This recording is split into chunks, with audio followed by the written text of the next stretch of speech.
What if the book of Revelation isn't about the end of the world at all? What if it was never meant to be a doomsday prophecy, but a coded manuscript, a symbolic map, leading the seeker through the death of the ego and into divine rebirth? For centuries, Revelation has been preached from pulpits as a warning of wrath, apocalyptic beasts, rivers of blood, divine punishment, and a fiery end.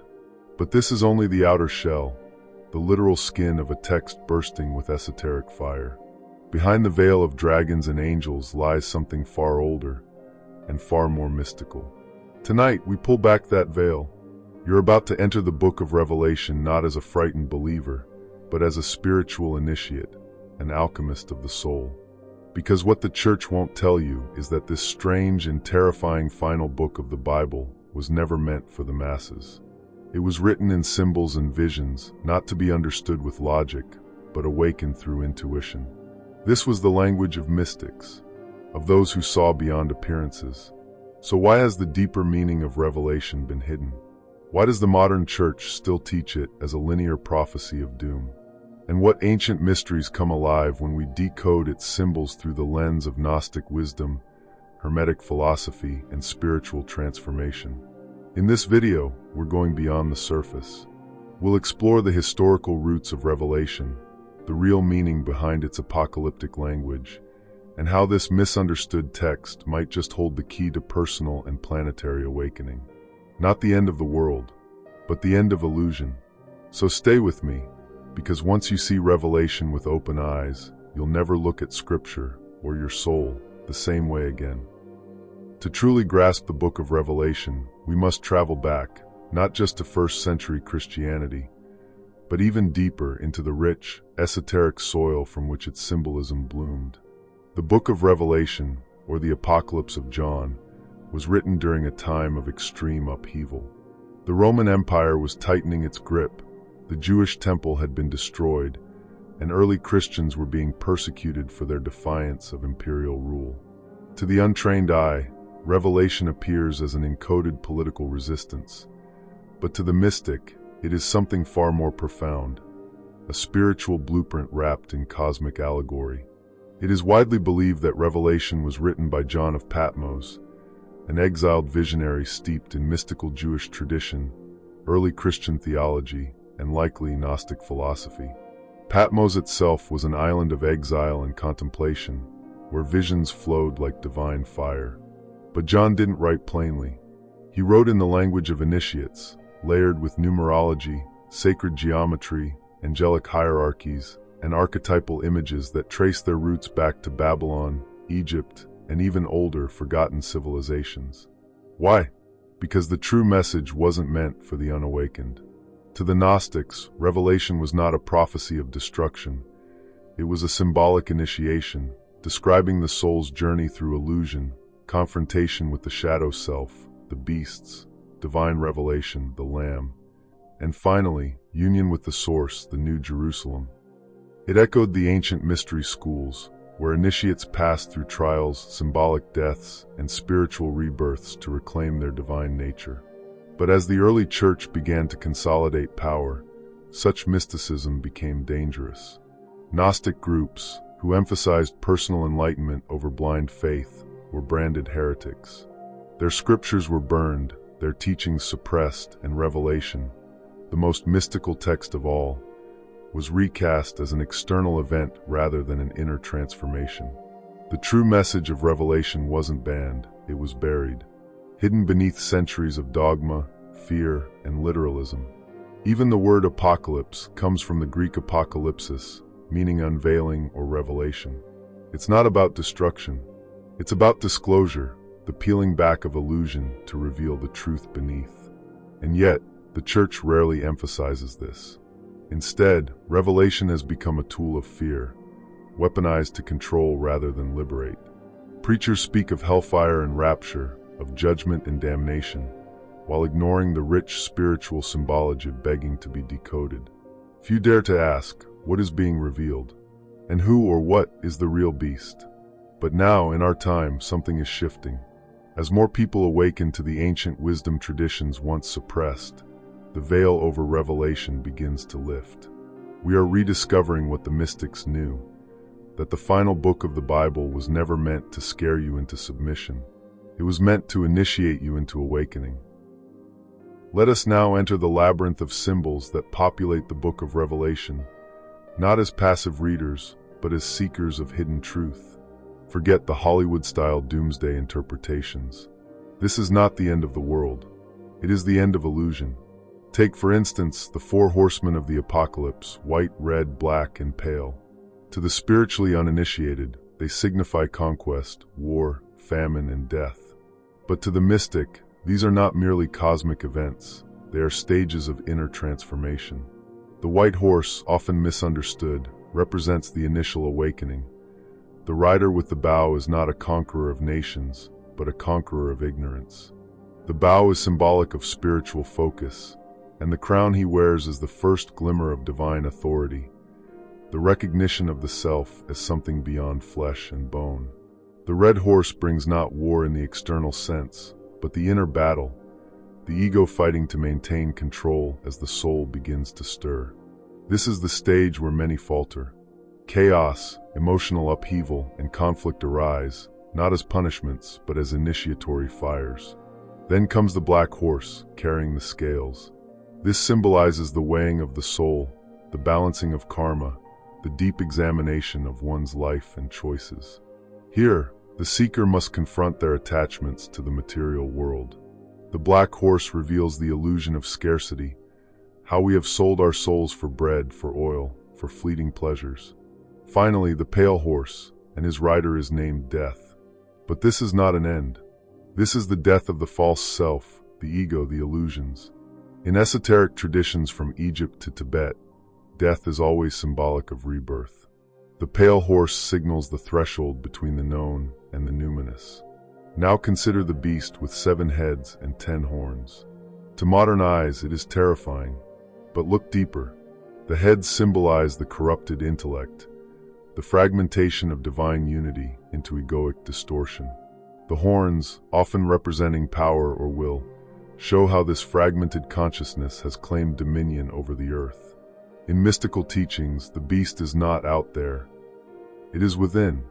It is the lower mind, ruled by fear, greed, pride, and dominance.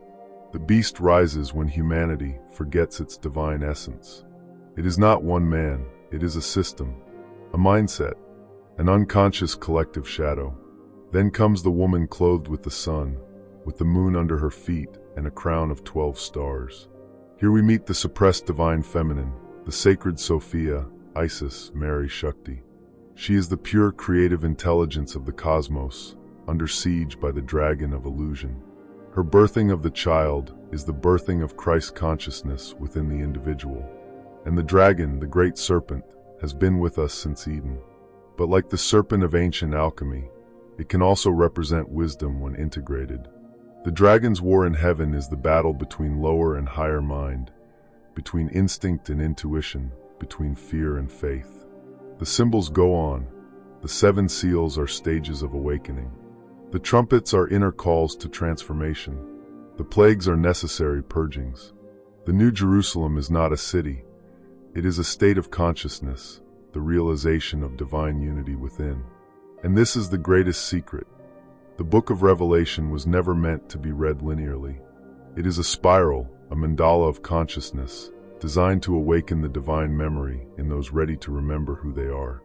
The ancients encoded this knowledge in metaphor because the truth is too powerful and too sacred for literal words. Revelation speaks in symbols because only the heart, not the intellect, can fully understand it. But we are not finished yet. Now we enter the darkest corridors of the book of Revelation, where fear has overshadowed truth, and symbols have been weaponized to control rather than to liberate. But if you can look beyond the veil, what you'll find is not damnation, but a roadmap to divine sovereignty. Let's begin with the mark of the beast, perhaps the most misunderstood symbol in all of Christian scripture. We're told that without it, no one may buy or sell. Many assume it refers to a future totalitarian system, perhaps even a microchip. But the mystic reads this differently. In esoteric teachings, the mark represents identification. It is not something imposed upon you, It is something you unconsciously accept. It's the mark of materialism, of egoic conformity, of forgetting who you are. To bear the mark of the beast is to live in fear, to serve the system of illusion, to become a product rather than a soul. It is spiritual amnesia. And the beast itself? Remember, it is not a singular enemy. It is the corrupted mind multiplied across the collective. The number 666, far from being satanic, is a deeply encoded symbol. In numerology, 6 is the number of man, the number of the material plane. 3 sixes signify the dominance of the physical over the spiritual, body over soul, consumption over contemplation. But flip it, integrate it, and you move towards 777, the number of spiritual perfection. Then comes Babylon the Great, the mother of harlots and abominations of the earth. She sits upon many waters, symbolizing peoples, nations, and tongues. She is not a woman. She is not Rome. She is the global illusion. Babylon is the spiritual void that arises when sacred knowledge is traded for gold, when temples become banks, when prophets become celebrities. She is the false light that distracts from the inner temple, the divine within. And what of the false prophet, the one who performed great signs and deceived the world? Again, don't look outside, look within. The false prophet is the misused intellect. It's the voice that pretends to be divine but serves ego. It speaks in absolutes, demands obedience, and punishes doubt. It's any ideology, religious or scientific, that claims total truth but denies inner knowing.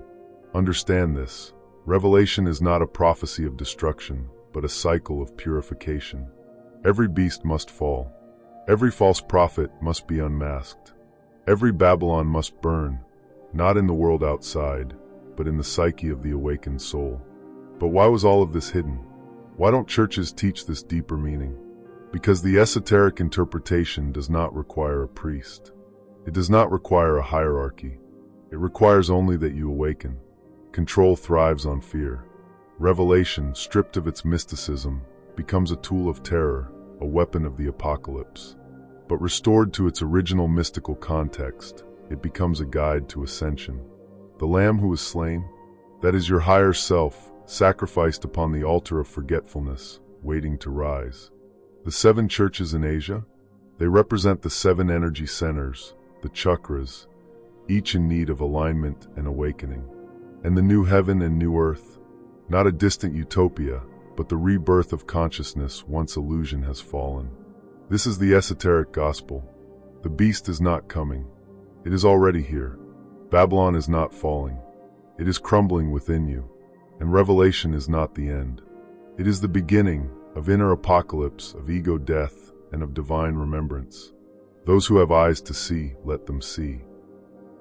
The book of Revelation isn't merely a prophetic text. It's a spiritual initiation disguised in symbols. And its real power isn't in predicting the end of the world, but in guiding you to the beginning of your true self.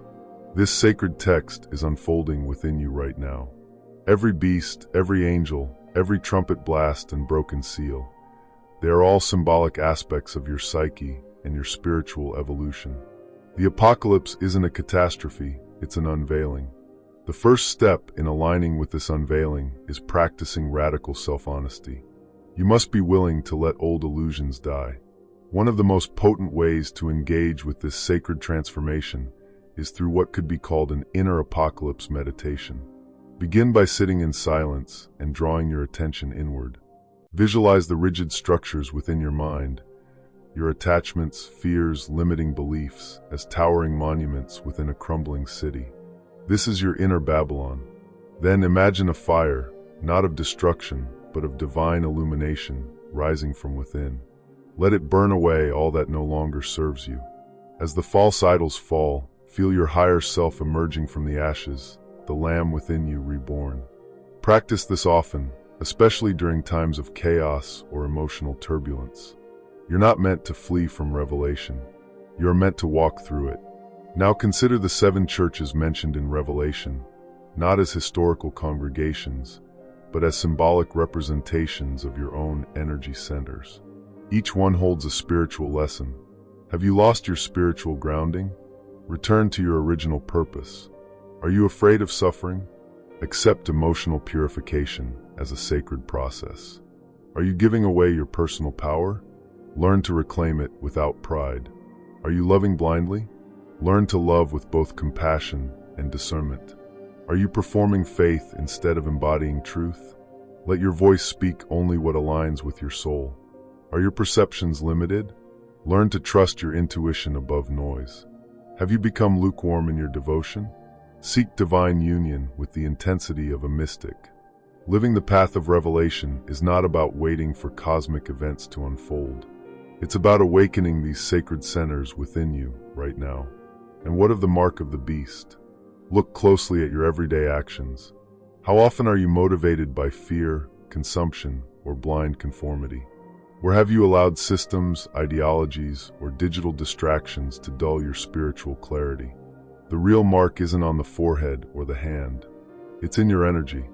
It's in your choices. Detox your soul. Step back from the noise. Turn off what manipulates you. Reclaim your inner silence. When you do, you'll begin to sense another mark taking form, not of the beast, but of divine memory. This is the seal of God on your forehead. It's the calm certainty of a soul that remembers. Affirm to yourself, I carry the seal of divine remembrance. I am not afraid of the end. I am here to rise, not to run. Face the beast within, the voice that whispers you're not enough, the urge to consume what doesn't nourish you, the reflex to follow instead of create. Every time you choose awareness over distraction, every time you embrace truth over convenience, you silence the beast. And when the beast is quiet, something new begins to stir. A new heaven and a new earth. Not a post-apocalyptic fantasy, but a rebirth of perception, a renewal of consciousness. It's not about escape. It's about becoming the mystic who walks through fire and emerges as light. You don't wait for revelation to arrive. You live it. You embody it. You become it. You were never meant to fear the book of Revelation. You were meant to remember it, not as a tale of doom and divine punishment, but as a hidden manual of metamorphosis, whispered through symbols, veiled in prophecy, preserved not to scare you into obedience, but to awaken you to the sacred fire buried beneath centuries of dust and dogma. The Church, in all its earthly power, may have obscured the deeper meanings. It may have reduced the mystical to the literal, and the spiritual to the institutional. But that sacred fire never went out. It was simply hidden, waiting within you. Every vision in Revelation, every beast, every angel, every trumpet blast, every seal broken, these are echoes of your own soul's awakening. This is not the end of the world. It's the end of your illusion, the breaking of false perception, the shattering of the ego's throne. And when the veil tears, when Babylon within you falls, when the dragon is no longer feared but understood, something extraordinary is revealed. The kingdom is already here. The temple is within. The Lamb is not just a savior, but your true nature resurrected. What the Church won't tell you is this. The book of Revelation was never meant to be decoded with fear. It was meant to be lived with courage. It's not a prophecy of destruction. It's an invitation to inner sovereignty, to divine remembrance, to sacred embodiment. And now the question is not when the end will come. It's who you will become when it does. Will you cling to Babylon, or rise as the new Jerusalem? Will you wear the mark of blind conformity, or the seal of awakened knowing? The true revelation has already begun. It's in your breath. It's in your silence. It's in the choice you make right now. So, if this video resonated with something deep inside you, something ancient, something sacred, then consider this your sign. Share this message with someone else who's ready to remember. Subscribe if you're ready to go even deeper, because on this channel, we're not chasing truth, we're becoming it. The apocalypse isn't coming. It's you finally awakening.